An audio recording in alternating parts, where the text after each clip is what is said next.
Kami dari kelompok 2 ingin mempresentasikan penataan produk bab 2 tentang. Sebelum itu, kita akan memperkenalkan diri kita terlebih dahulu. Perkenalkan, saya Novi Dwi Pratiwi dan partner saya. Perkenalkan, nama saya Deli Manggraini. Perkenalkan, nama saya Devi Aprilia. Perkenalkan, saya Desta Fiani. Perkenalkan, saya Dewi Kamal. Perkenalkan, saya Hairudisa Maulidina. Jadi di sini saya akan menjelaskan pengertian produk. Produk adalah barang atau jasa yang dapat diperjualbelikan. Sedangkan dalam ilmu marketing, produk adalah apapun yang dapat ditawarkan ke pasar dan dapat memuaskan keinginan atau kebutuhan. Jadi produk itu dapat diartikan sebagai barang atau jasa yang dibuat dan ditambah gunanya atau nilainya dalam proses produksi dan menjadi hasil akhir dari proses produksi itu. Tingkatan hierarki produk. Yang pertama ada A, tingkatan produk, yang dimana dibagi menjadi 5, yaitu 1. Core benefit, yaitu manfaat yang sebenarnya dibutuhkan dan akan dikonsumsi. Contohnya kayak sebuah hotel yang menyediakan tempat tidur untuk tidur ketika seseorang jauh dari rumah. Nah, itu kan artinya memberikan manfaat yang sedang dibutuhkan konsumen. Kedua, basic produk, bentuk dasar dari suatu produk yang dapat dirasakan oleh panca indera. Jadi, basic produk ini sebuah core benefit yang dapat dipilih oleh calon pembeli.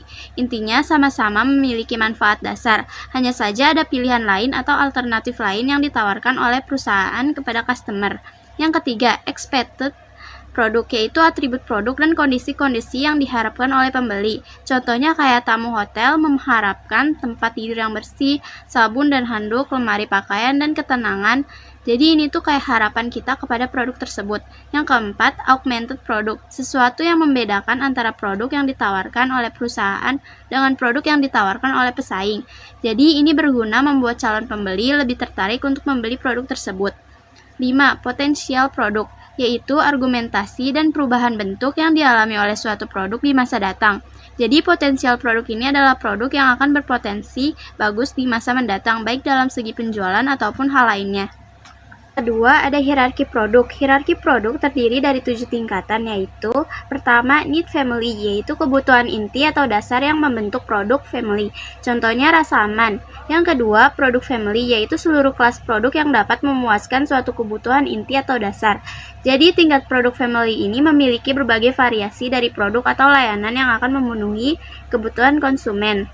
Yang ketiga, kelas produk, yaitu sekumpulan produk di dalam produk family yang dianggap memiliki hubungan fungsional tertentu. Yang keempat, lini produk atau produk line, yaitu sekumpulan produk di dalam kelas produk yang berhubungan erat, contohnya asuransi jiwa.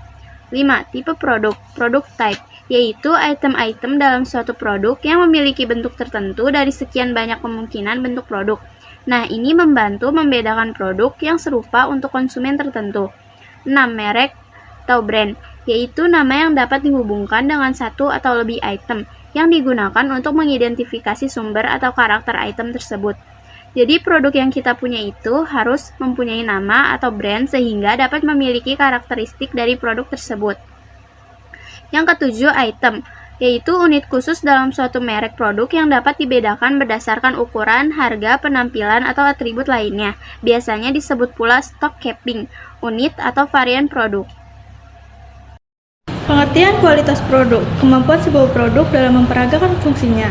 Hal itu termasuk keseluruhan durabilitas, reliabilitas, ketepatan, kemudahan, pengoperasian, dan reparasi produk juga atribut produk lainnya. Dimensi kualitas produk: A. Performance atau kinerja sebuah produk. B. Durability atau daya tahan sebuah produk. C. Conformance to specification atau kesesuaian dengan spesifik sebuah produk.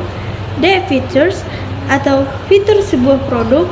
E. Reliability atau reliabilitas produk.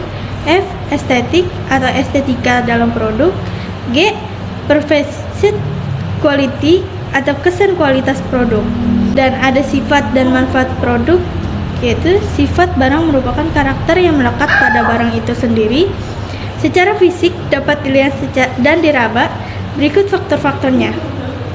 A. Bahan baku yang digunakan pada saat proses produksi. B. Pengolahan. C. Daya tahan barang. D. Cara pemakaian dan pemeliharaan. Dan ada juga berdasarkan sifat dan tingkat konsumsinya. dikategorikan atau digolongkan menjadi A. Barang tahan lama, yaitu barang yang bertahan dan dapat dipakai berulang kali, seperti contohnya pakaian. B. Barang yang tahan lama. Yang tidak bertahan lama, yaitu barang yang dapat dikonsumsi sekali atau hanya beberapa kali, contohnya daging dan sabun. C. Barang yang bersifat klasikal, yaitu barang yang digemari konsumen sepanjang masa walaupun ada atau model baru, contoh blue jeans. D. Barang dan yang bersifat kontemporer, yaitu barang yang mengikuti tren yang ada. E. Barang yang bersifat adjustable, yaitu barang yang menyesuaikan perubahan iklim dan manfaatnya terjadi saat perubahan musim. F. Barang yang bersifat luxurious, yaitu barang yang bersifat mewah, contohnya perhiasan. G. Barang yang bersifat prestisius, yaitu barang yang mempunyai tingkat tersendiri atau mempunyai image tersendiri, contohnya dasi. H. Barang yang bersifat praktis, yaitu barang yang penggunaannya tidak rumit dan berkesan santai, contohnya t-shirt. Klasifikasi produk. Yang pertama itu ada klasifikasi produk menurut wujudnya. Yang pertama itu ada barang-barang merupakan produk yang berwujud fisik. Terdapat dua macam, yaitu yang pertama itu barang tidak tahan lama, seperti contohnya itu seperti makanan kayak telur asin, roti, atau yogurt. Yang kedua itu barang tahan lama, seperti pakaian, sepatu, atau tabel dan perabotan rumah tangga. Yang B itu ada aktivitas manfaat atau kepuasan yang ditawarkan untuk dijual. Yang selanjutnya itu ada kedua, klasifikasi produk menurut tujuan pemakaiannya. Barang digolongkan ke dalam dua golongan, yaitu barang industri atau industri goods. Barang yang dibeli untuk diproses kembali dibedakan dalam golongan besar. Yang pertama itu ada bahan dan suku cadangan, kayak barang yang sudah jadi tapi diperuntukkan untuk perbaikan atau penggantian. Yang kedua itu ada barang modal, seperti barang belum jadi yang perlu kita olah untuk menjadi suatu barang berupa mesin, peralatan, dan bahan baku lainnya. Yang kedua itu ada klasifikasi produk menurut tujuan pemakaiannya, yaitu ada barang konsumsi atau consumer goods. Yang pertama itu ada convenience goods atau barang convenience, barang yang mudah didapat dan dipakai, seperti sabun mandi, air mineral, dan obat nyamuk. Dikelompokkan menjadi 3 bagian, yaitu pertama ada barang pokok, barang yang dibeli secara tetap seperti minyak goreng. Yang kedua itu ada barang impulsif, barang yang dibeli tanpa perencanaan terlebih dahulu atau usaha untuk mencarikan, seperti coklat dan majalah. Yang ketiga itu ada barang darurat, barang pokok yang dibeli atas dorongan kebutuhan seperti payung dan jas hujan. Nah, di sini ada klasifikasi produk. Shopping goods atau barang shopping, kelompok barang di mana untuk membelinya harus melalui proses mencari dan mempertimbangkannya. Nah, di sini ada ciri-cirinya. Yang A itu barang-barang yang sebelum dibeli dibandingkan satu sama lain atas dasar. Yang satu itu suitability atau kecocokan. Jadi kalau konsumen merasa cocok tuh kayak pasti konsumen akan beli barang yang dia mau gitu, kalau itu pun cocok. Nah, yang kedua itu ada quality. Kalau udah menunggu kecocokan, pasti konsumen juga bakal melihat kualitasnya. Jadi kalau kualitasnya jelek, konsumen juga nggak bakal mau, kayak sama aja bohong gitu. Kalau misalkan cocok nih kualitasnya, tapi kualitas itu jelek, ya sama aja konsumen itu bakal kayak nggak mau beli gitulah. Nah, yang ketiga ini ada harga. Misalnya tuh kayak dia ini nih, dia worth it gitu, kayak misalnya harganya tuh sama kayak apa sih, cocok dengan barang yang dia mau beli, jadi tuh kayak worth it lah gitu, dia mau gitu beli. Tapi kalau misalkan kayak barangnya kayak misalnya barangnya nggak sebagus apa yang dia mau, tapi harganya lebih mahal dari itu, jadi juga nggak bakal mau beli dong gitu. Nah, terus ada yang keempat itu ada style atau gaya. Selanjutnya itu style atau gaya. Kalau dari kedua itu udah terpenuhi, pasti konsumen juga bakal mencari stylenya. Kayak, oh setelan ini masuk nih sama setelan celana ini, terus kayak setelan ini cocok nih sama aksesoris ini. Jadi konsumen tuh kayak bakal membeli itu gitu. Nah, yang B itu faktor yang menentukan barang tersebut dibeli, diantaranya tuh kayak jadi konsumen itu bakal membeli barang ini karena ukuran, warnanya, terus model dan desainnya itu kayak yang dia mau gitu. Misalnya warna yang dia mau, terus sama desain yang dia mau itu masuk ke selera konsumen. Nah, konsumen itu bakal membelinya terus, sama kayak model, desain, dan ukuran. Kalau ada ukuran yang konsumen mau, ada desain yang konsumen mau, konsumen itu bakal membelinya gitu. Nah, terus kayak yang ketiga ini, konsumen tuh bakal lebih menghabiskan waktunya untuk mencari barang yang dia mau, atau menghabiskan waktu kayak untuk menemukan barang ini nih. Misalnya dia kayak menghabiskan waktu untuk mencari barang yang dia mau gitu. Nah, selanjutnya ini kayak barang yang diketahui konsumen tapi konsumen itu tidak ada pikiran untuk membelinya. Nah, itu dibedakan menjadi dua macam. Yang pertama itu reliability, kayak barangnya sebenarnya konsumen tahu tapi konsumen tidak ada kepikiran untuk membelinya, kayak asuransi jiwa atau kayak asuransi mobil gitu.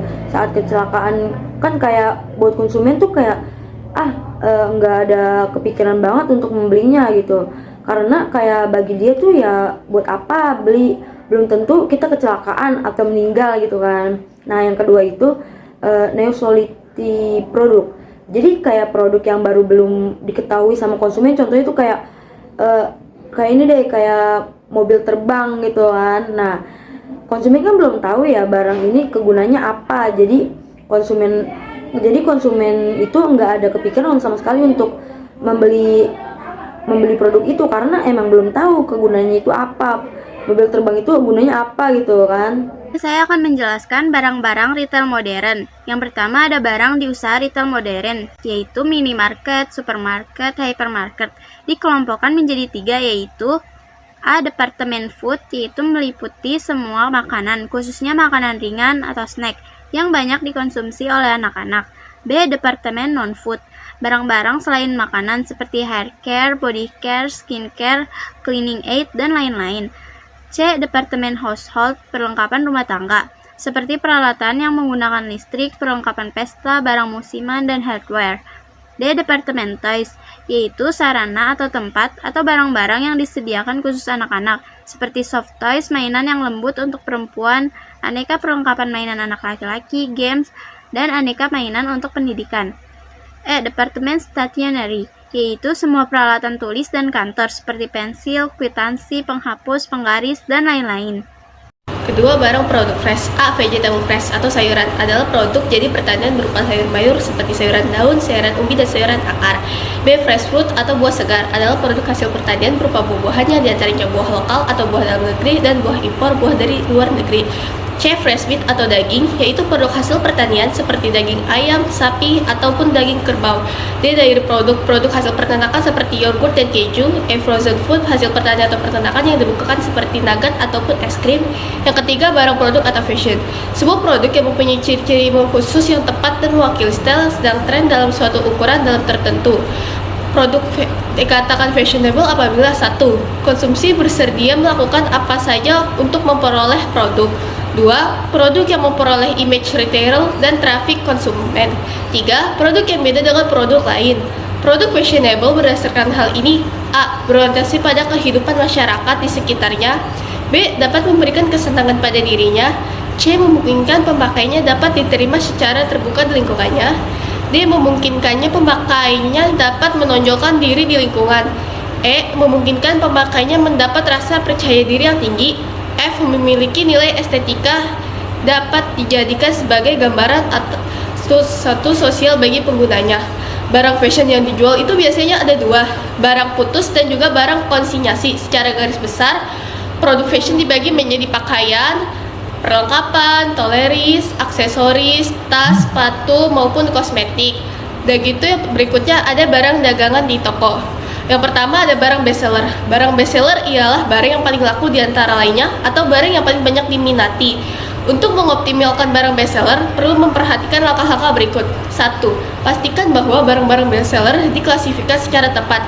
Jadi itu barang bestseller sudah dikelompokkan dengan benar sesuai dengan prosedurnya. 2. Tampilkanlah barang-barang bestseller pada posisi utama display barang yang berbeda dibanding dengan barang-barang yang lain.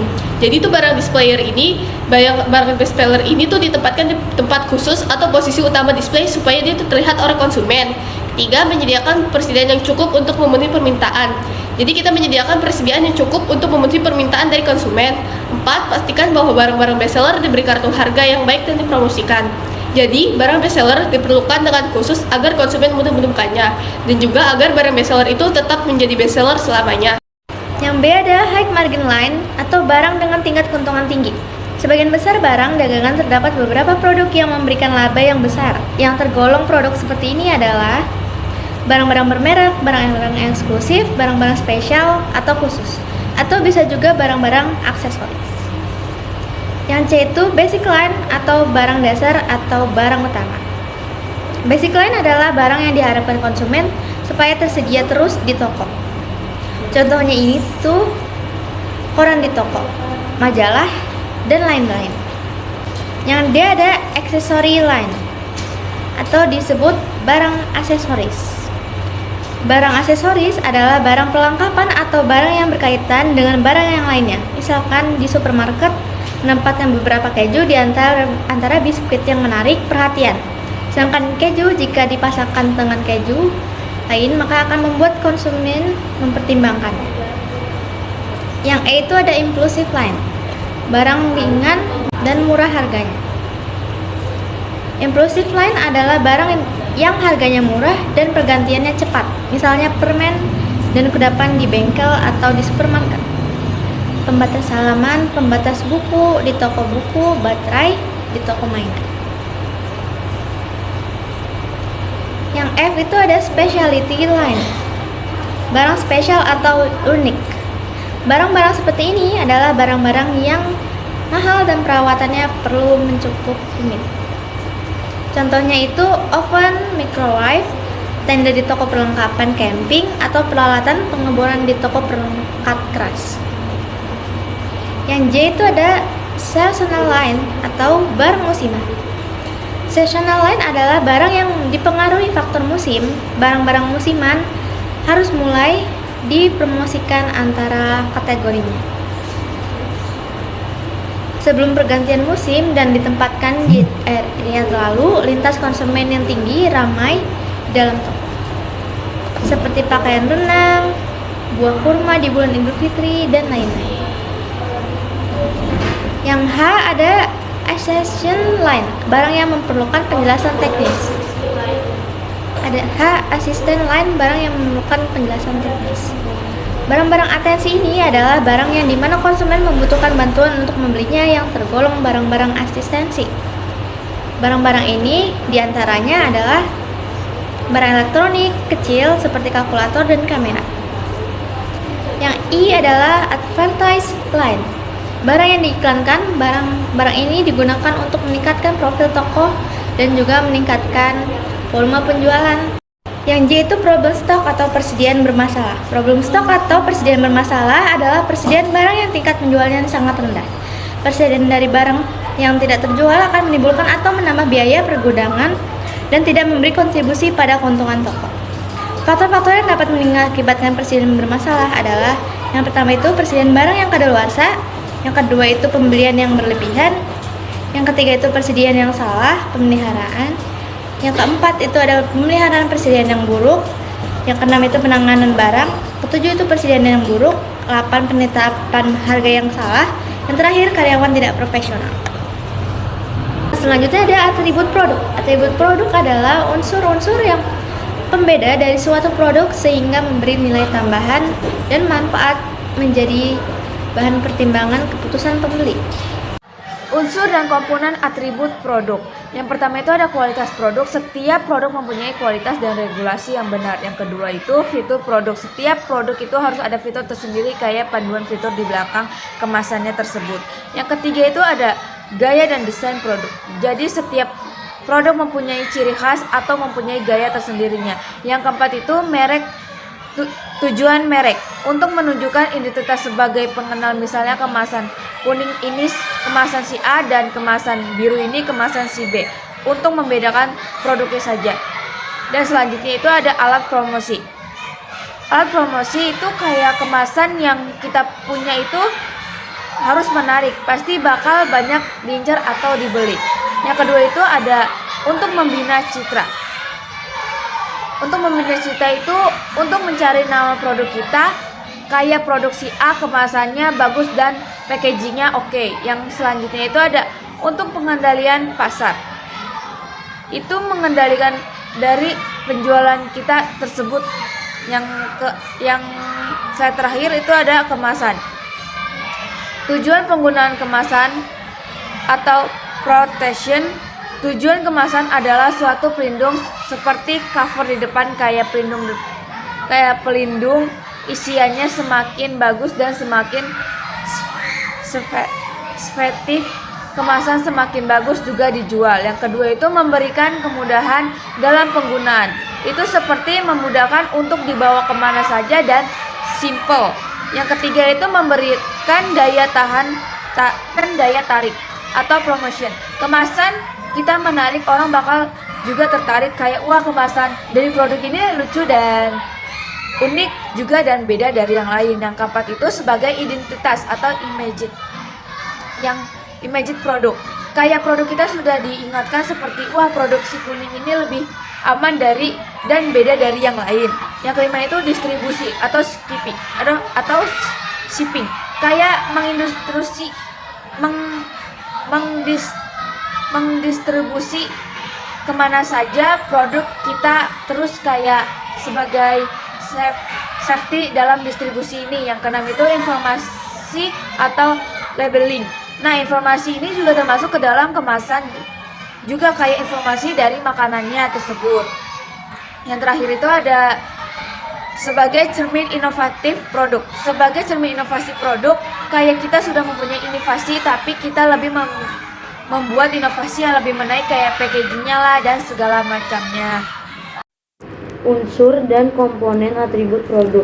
Nah, yang F ini terdapat 3 macam label, yaitu satu, brand label adalah nama merek yang diletakkan pada pengemasan produk. Nah, yang kedua ini deskriptif label adalah informasi objektif tentang penggunaan, konstruksi, pemeliharaan, penampilan dan ciri-ciri lain dari produk. Nah, yang ketiga ini grade label adalah label yang menunjukkan tingkat kualitas tertentu dari suatu barang. Nah, yang G ini pelayanan pendukung produk, 8 kelompok klasifikasi layanan pelengkap. Nah, yang satu ini informasi adalah pesan atau kumpulan pesan yang terdiri dari order sequence dari simbol atau makna yang dapat ditafsirkan dari pesan atau kumpulan pesan. Yang kedua ini ada konsultasi adalah sebuah dialog yang di dalamnya ada aktivitas berbagai dari kayak bertukar informasi dalam rangka untuk memastikan pihak agar berkonsultasi agar mengetahui lebih dalam tentang suatu tema. Nah, yang ketiga ini ada order taking adalah menerima dan mencatat pesan tamu dalam hal makanan dan minuman yang selanjutnya akan diteruskan ke bagian yang terkait. Nah, yang keempat ini ada penyantunan merujuk kepada hubungan antara tamu dan tuan rumah, di mana tuan rumah menerima tamu dengan niat baik, termasuk pelayanan dan hiburan terhadap para tamu, pengunjung atau orang asing.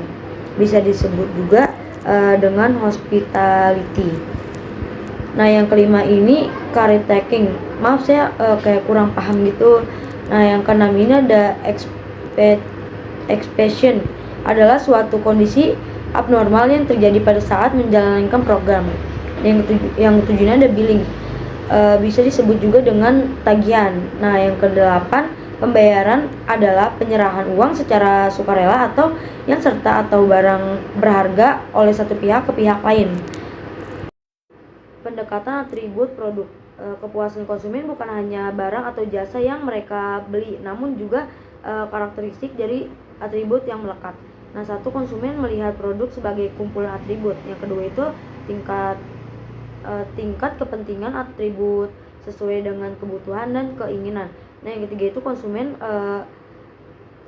menilai hal penting apa yang ada di atribut gitu. Yang keempat itu konsumen mengembangkan kepercayaan tentang letak produk pada setiap produk. Yang kelima, tingkat kepuasan konsumen sesuai dengan perbedaan atribut. Nah, yang terakhir ini konsumen akan sampai pada sikap terhadap terhadap merek dan atribut yang beda melalui prosedur evaluasi.